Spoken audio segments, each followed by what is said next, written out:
تا فصل پاییز و کدو حلوایی تموم نشده دست به کارشین و این کیک خوش رنگ و خوشمزه رو درستش کنین.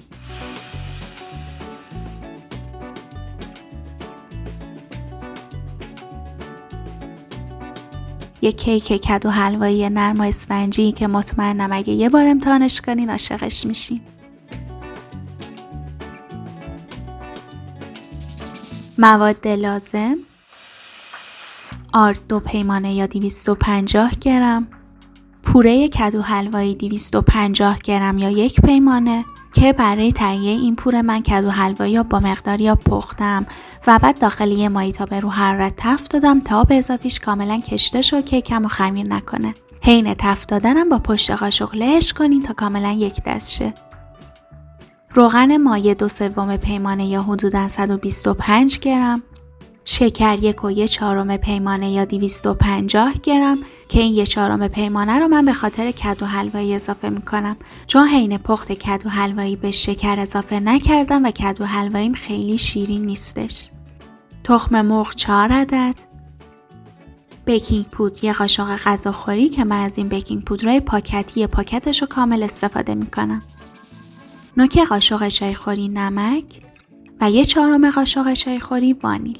برای درست کردن این کیک خوشمزه که نیازی به شیر نداریم و اگه دوست داشتین میتونین از مقداری دارچین و گردو خور شده هم استفاده کنین. قبل شروع پخت کیکمون مواد رو بذارین نیم ساعت خارج یخچال بمونن تا به دمای محیط برسن و بعد پخت کیکتون رو شروع کنین. خب برای شروع من اول داخل این الک و یا داخل یک کاسه تمیز آردم رو میریزم.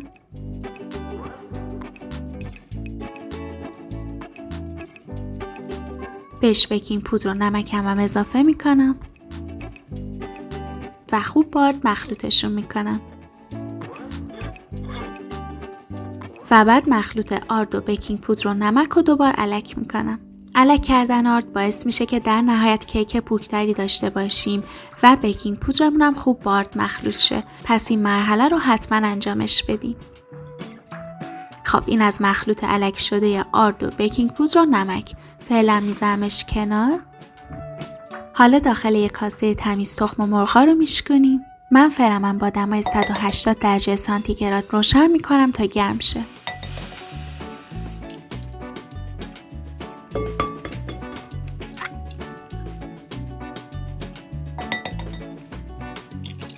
و بهش وانیل رو اضافه میکنیم که بوی تخم مرغ رو بگیره. شکرم بهش اضافه میکنیم.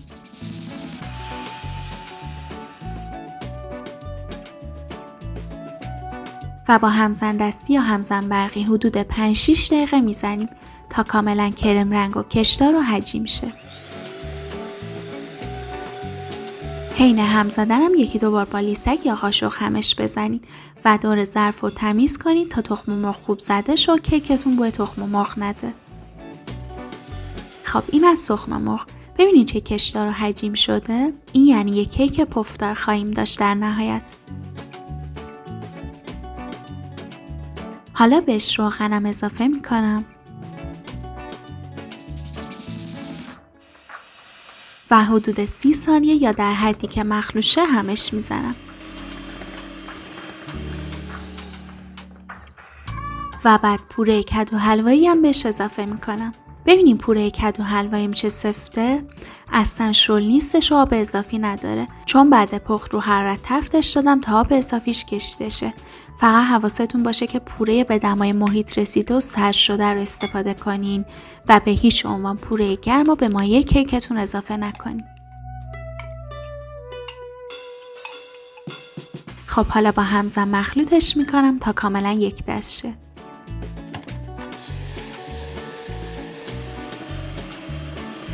من کدو حلوایی با موادم مخلوطش کردم.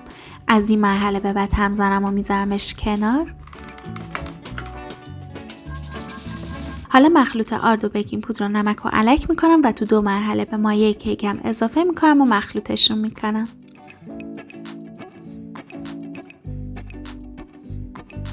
نیازی نیست که خیلی بیش از حد همش بزنین.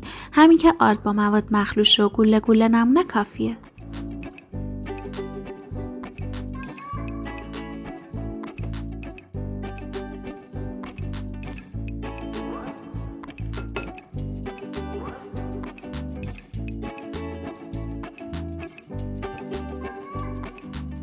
خب مایه کیکمون الان آماده است. ببینید چقدر خوش رنگ و پاییزیه.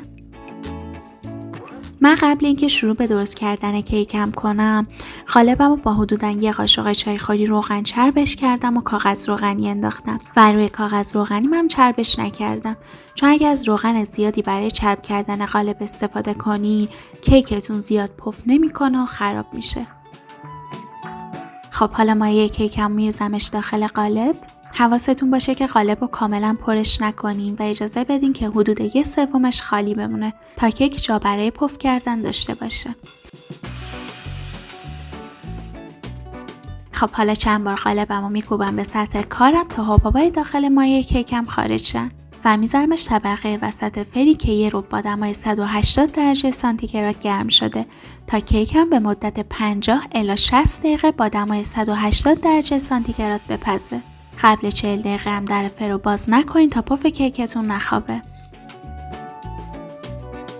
خب اینم از کیک خوشرنگ کدو حلوایی ما. ببینید چه خوب پف کرده.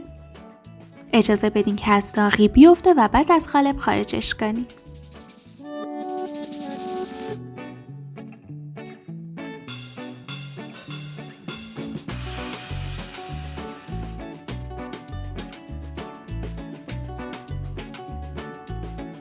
به جرئت میتونم بگم که این کیک یکی از خوشمزه ترین و خوشرنگ ترین کیک هست. یک کیک خونگی که بدون استفاده از رنگ مصنوعی به این خوشرنگی در اومده.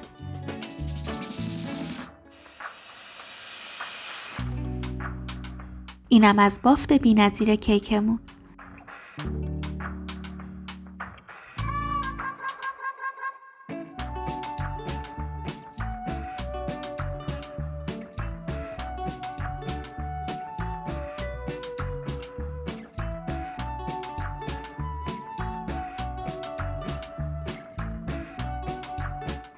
دوستای عزیزم ممنونم از همراهیتون. لطفا اگه این ویدیو رو دوست داشتین لایکش کنین، کانالمو سابسکرایب کنین و زنگوله رو بزنین تا اگه ویدیو جدیدی گذاشتم با خبر بشین.